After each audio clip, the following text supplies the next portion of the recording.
Okay, so I'm trying out a different tripod that I have never used before, but I forgot that I had an extra tripod.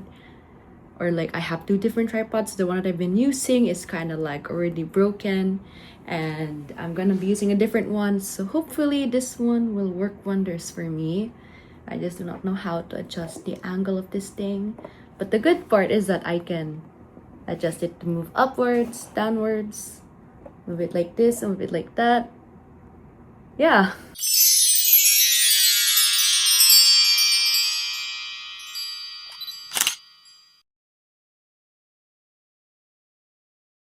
Hello!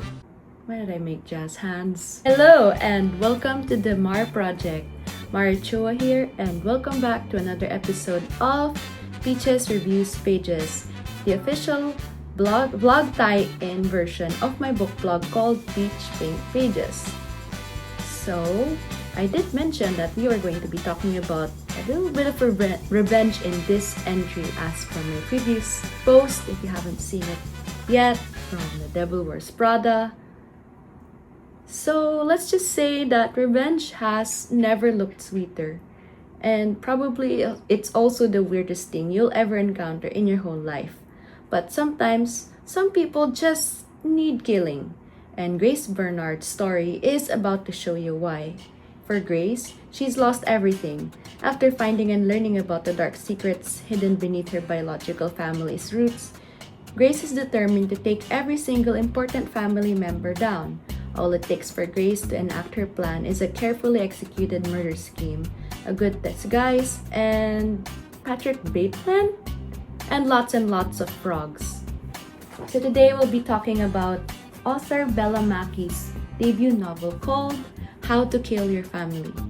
And yes, I'm going to say this word on YouTube, like we're already like past a minute into the video, so I'm probably allowed to say whatever I want. I'm not going to say unalive.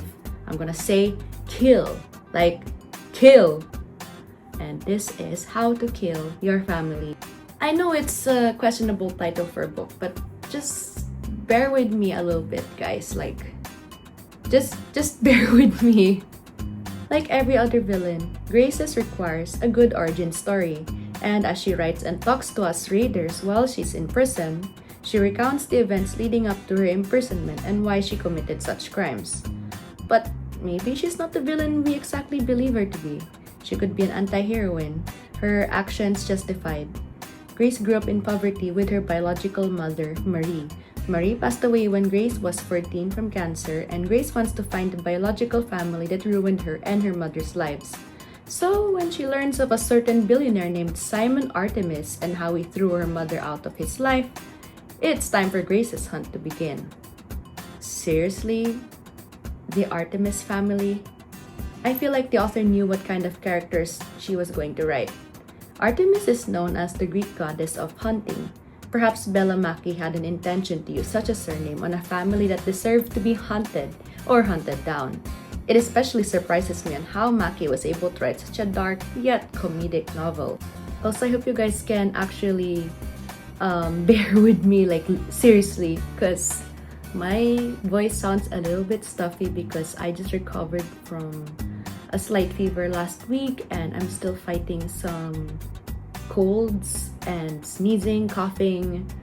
It's also been raining for like almost a week straight, so I've definitely been feeling under the weather.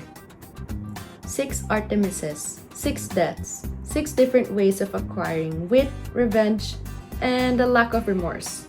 Grace only feels one thing, and it's anger.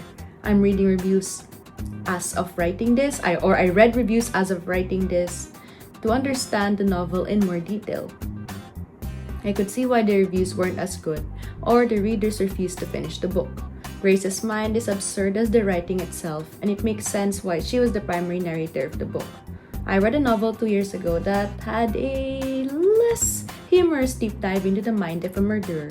Unlike Eugen from The Good Son by Yu Jong, which was also my very first blog-to-vlog post, Grace Bernard is a serial killer who was never once possessing the mind of a murderer other than her general dislike for people, although she did have a strange obsession with frogs as a kid. Did that count for something? When it comes to analyzing murderers and their actions, we first have to look at the purpose.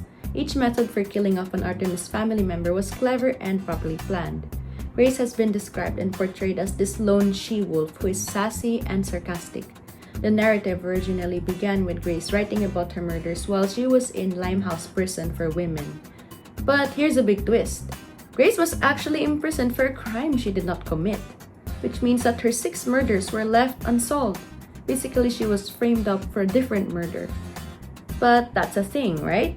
Reading back into the book, I have grown to agree with majority of the reviews I've looked into. The book was not too enjoyable due to Grace's personality as a whole. As a narrator, she's meant to be vengeful and clever, but at the same time, she seems to hold a lot of hate for other people. This particular review on Goodreads literally cites all of the types of people Grace dislikes, but in case you missed the screenshot or picture attached, I will read the type of people that Grace dislikes again. And I quote, groups that this hideous main character hates. Fat people, women, and bonus points for those with plastic surgery, Asian people, old people, people with dementia, gay people, people with eating disorders, mentally ill people, people who like frogs, even if she's like one herself, rich people, also poor people, teenagers, people who struggle with addiction, stupid people, Brett, whatever that means, middle-aged women, people who take baths. Girl, do you have like an ick for everyone? Pansexual people, people with chronic illnesses, people who care about social issues, influencers of any kind. I mean, I get it. Casey Simpson agrees with me. Her mom? Wait a minute, you hate your own mom? One Direction? How dare she? And the reader, excuse me? Are you talking about me? But back to the part about hating people that like frogs. If Grace hates people that like frogs and Grace loved frogs, or at least had a strange interest with them, does it classify as self-loathing? But yes, this review is a bit different from my others since I mostly give a commentary of the book. And this one is basically a review of all the other reviews I've read, because this book was honestly a strange thing to digest. So I will I mixed the words properly and probably. I will probably write a review of a review for this review. The writing is slow-paced, but I must admit that Grace's sarcasm still made me laugh a few times. Like, this is just beyond petty revenge. Behind writing her murder memoir, Grace also narrated segments in Limehouse, like how she shares a cell with the happy, jumpy Kelly. Also, Grace's first murder for her cousin, Andrew Artemis, involved her making out with him, like, girl, that's your cousin, before throwing him into a river. Despite Grace's questionable actions, she's also pretty much a freak, once frequenting sex clubs and getting herself involved with other characters sexually. I mean, I wanted to say that revenge can also be sexy, but after reading more of this book, I decided that it's only sexy when it's kept in one's pants, if you know what I mean. I do agree that killing off a whole family as a means of revenge for an absentee father was really not needed. Then again, it's the author's own writing and decision to spin such a plot. One review points out that, despite its attempt at dark humor, this could also be an incredibly childish perspective for Grace, given that she is a woman in her mid-20s. The storytelling is also messy as Grace jumps from one past incident to another and then returns to the present and back. Should have the events of the book been ordered better, the writing would have been a bit more enjoyable. Grace also has a tendency to act on selfish desires or have others do her bidding, from hiring young spies like a 17-year-old hacker kid to the fact that sometimes she doesn't think at all. Before the book ends, we're greeted by a mysterious character who introduces himself as Harry, Grace's secret half-brother, from an illegitimate arrangement. He interrupts Grace's writing and reveals how he has known everything about the Artemis family and how he kept tabs on Grace, knowing she's responsible for the Artemis deaths. The ending shocked me most of all because, due to a lack of evidence of the supposed murder Grace was imprisoned for, she became a free woman. I have a feeling that off-script she'd find a way to re-confront Simon Artemis himself and quite possibly kill him, and successfully. But if everything and everyone has been taken away from you, what kind of person will you become? Despite her estrangement, Grace is and still will be an Artemis. Seriously, if Grace was angry at her deadbeat father, why didn't she just try to make amends with him in the first place? I guess that's how Grace was meant to be written. She's cynical of the wealthy due to how she grew up. She's an anti-heroine who is meant to be seen as either a very unlikable character or somebody to look up to if you want a sense of justice. Overall, this book was absurd. It was enjoyable in a few senses, but should have the plot been written out differently. Then maybe we wouldn't have a Patrick Bateman-obsessed Grace Bernard at all.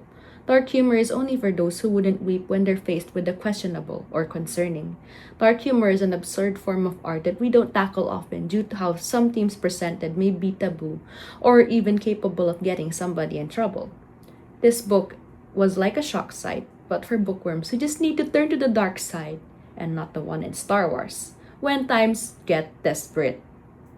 So yes, this was a bit of a short review or commentary on the book, but nonetheless, I still enjoyed parts of it. I will admit, just like some of the reviews I've read from Goodreads, people were intrigued because of the pink cover, which was supposedly to symbolize feminism, and you can tell I also wore pink PJs and a matching headband just to like fit in with the theme.